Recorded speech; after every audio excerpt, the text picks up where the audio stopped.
Hello guys! Welcome back to my YouTube channel. For today's video, balang isi-share ko po sa inyo kung paano natin i-rebond ang ganitong mga texture ng buhok at kung ano ang ating gagamitin na pang-unat dito sa mga ganitong hibla ng buhok. At the same time, ang procedure po na gagawin natin is isasabay po natin sa neutralizer ang hair color na bet ng ating client for today. So ayan na nga mga kasistirakas, bali i-analyze po muna natin ang ating buhok ng ating kliyente nang upang sa gayon hindi po tayo pumalpak at the same time hindi tayo magkaroon ng back job sa mga ganitong uri ng buhok na ating i-rebond for today. So ayan guys, bali magi-start na po tayo sa pag-share ng aking idea kung paano natin pagagandahin ang buhok na ito. So ayan na nga mga kasistirakas, bali ito na po ang ating gagamitin na pangunat sa buhok ng ating client for today. Bali ang product na ito ay ang Loris Keratin Complex na para po ito sa mga makakapalang hibla at the same time yung pinaka-thick part ng buhok ng ating client, ito ang ating gagamitin. Bali sa pag-i-start natin is, hindi ko na po ipinakita kung paano natin applyan ang number 1 sa buhok ng ating client. Bali ang procedure na ginawa natin is, half inch away from the scalp at the same time, isaturate natin ng bonggang-bongga at to make it sure malagyan ang bawat himaymay or bawat hibla ng buhok ng ating client. Bali, ibababad lamang po muna natin ito ng 30 minutes. At the same time, sa pagbababad natin sa buhok ng ating client is after 30 minutes, i-strand test na po natin para na sa ganun makita natin kung nag-react na nga ba o magre-reapply pa tayo sa mga ganitong texture ng buhok. Bali, gumamit din po ako ng plastic na ito para na sa ganun madali po siyang makook or madali siyang ma-develop ang rebonder 1 sa buhok ng ating client. After 30 minutes, binalikan ko po ang buhok ng ating client para i-check na po ang buhok ng ating client kung ito ba ay nag-react na or mag-additional pa tayo ng medisina na ilalagay sa buhok ng ating client.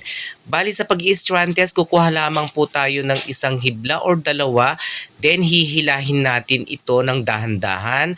Kapag ka nag-elastic na po na parang goma na nababanat ang buhok ng ating client is pwede na po natin siyang banlawan. Sa pagkaka-strand ko po, mag-additional pa tayo ng minuto or minutes para nang sa ganon, maiwasan nga natin ang pagkakaroon ng back job.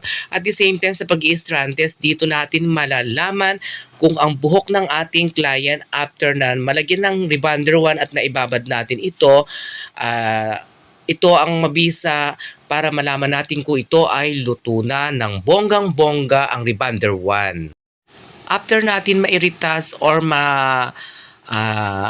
applyan uli siya ng rebonder 1, gumamit po tayo ng spray water. Huwag po natin hahayaan na matuyo ang rebonder 1 sa buhok ng ating client para maiwasan natin ang pagkakaroon ng ngarag at pagkakaroon ng matigas ang outcome sa pagkakababad ng rebonder 1. Bali, ang ginawa ko dito is nag-additional po ako ng 15 minutes. Bali, umabot po ito ng 45 minutes sa pagkakababad ng rebonder 1 sa buhok ng ating client. O ayan na po, sa pagkaka-strand ko po dito is super cook na po ang pagbababad natin ng rebonder 1 sa buhok ng ating client. Sa pagkaka-strand ko po dito is pwede na po natin siyang banlawan dahil cook na nga po ang pagbababad natin ng rebonder 1 sa buhok ng ating client.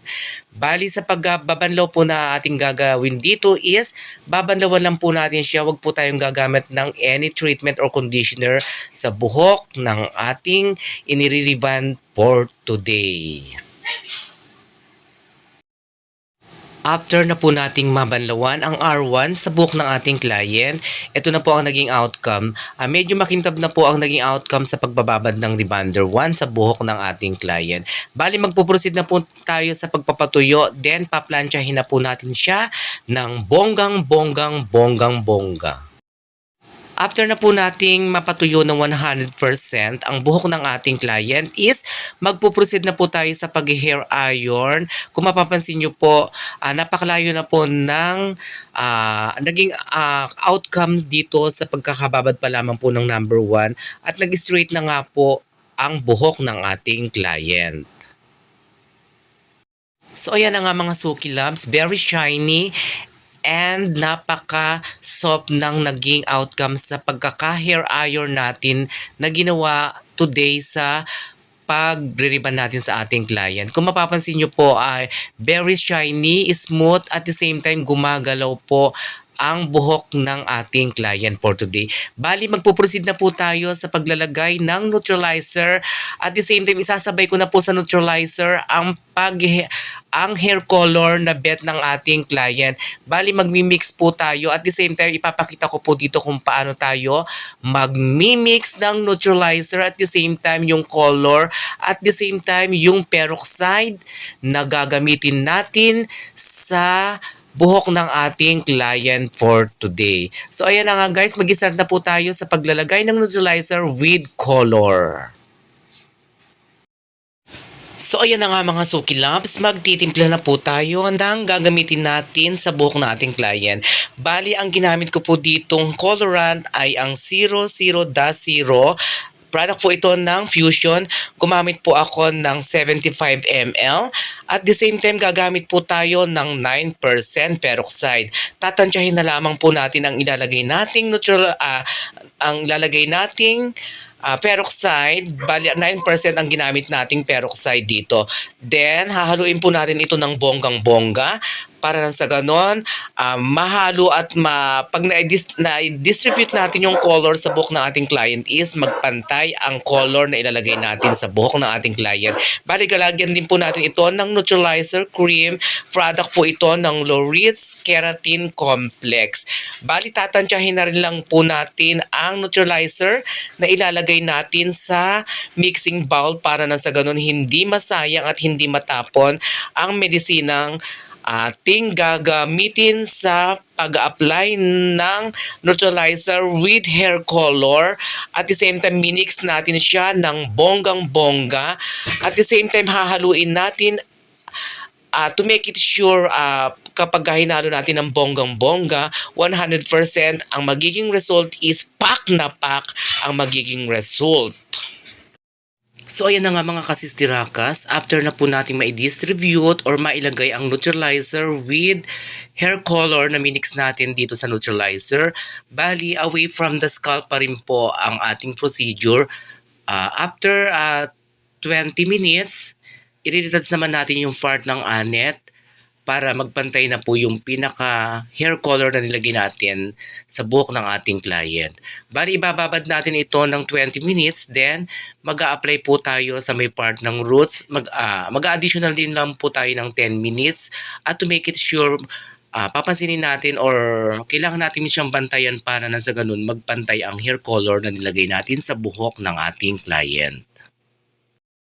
After 20 minutes, bali mag-a-apply na po tayo sa may part ng roots para po magpantay na po ang hair color sa buhok ng ating client for today. So ayan na nga mga kasistirakas, after na po nating mabanlawan ang buhok ng ating client is magpuproceed naman po tayo sa pag-apply ng Brazilian blowout or treatment sa buhok ng ating client. Bali, ang ginamit ko po ditong Brazilian Keratin ay ang product po ng Park. Ang maisasuggest ko po dito sa produktong ito is napaka-beautiful at napaka-pack na gamitin after na-ribbon natin is the best for treatment. Lalong-lalo na sa colored hair, napakaganda nitong gamot na ito kaya maire-recommenda ko rin po sa aking kapwa salon owner. Bali, ang pork na ito ay ibababad natin siya ng 45 to 1 hour. Then, tutuyuin na po natin siya ng 100%. Bali, medyo ang nagiging outcome po ng Brazilian blowout na ito sa hair lalo is sticky po ang nagiging result dahil nga po may gamot pa nga po ito which is yung pork na product na ating ginamit. Bali ang maipapayo ko lang or maisa-suggest ko kapagka nagpapatuyo po tayo ng Brazilian blowout, uugaliin po natin gumamit ng face mask para rin po sa ating kalusugan. Para nang sa gano'n magiging healthy pa rin po ang ating, katawang lupa sa paghahanap buhay para nang sa gano'n ma-perfect natin ang ating gagawing pagre-rebond sa buhok ng ating client. Kung mapapansin niyo po ang buhok na ating tutuyuin ay kailangan tuyuin po siya ng 100% para lang sa gano'n ang magiging final result sa buhok ng ating client is perfect na perfect. So ayan guys, just keep on watching!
After na po nating mapatuyo ang buhok ng ating client, bali ang ginamit ko lamang po ditong heat sa pagbo-blower is medium heat lamang po para nang sa ganon hindi magiging dry ang magiging final result sa pagbo-blow dry sa buhok ng ating client. Kaya to make it sure 100% natin siyang patutuyuin ang buhok ng ating client bago tayo mag-proceed sa pinaka-final na pag-hair iron sa buhok ng ating client. Kung mapapansin nyo po, after na po nating ma-blow dry ang buhok ng ating client, yes, ito na po ang naging outcome sa ating pagre-rebond. Bali recommended ko rin po ang ginamit kong mga produkto. So ayan na nga mga kasistirakas, after na po nating ma-blow dry ang buhok ng ating client mula sa pagkakababad ng Brazilian keratin sa buhok ng ating client is magpuproceed na po tayo sa pag-hair iron para lahat po ng gamot na ating ginamit sa hair lalo ng ating client is mag-lock in na po. So ayan guys, just keep on watching!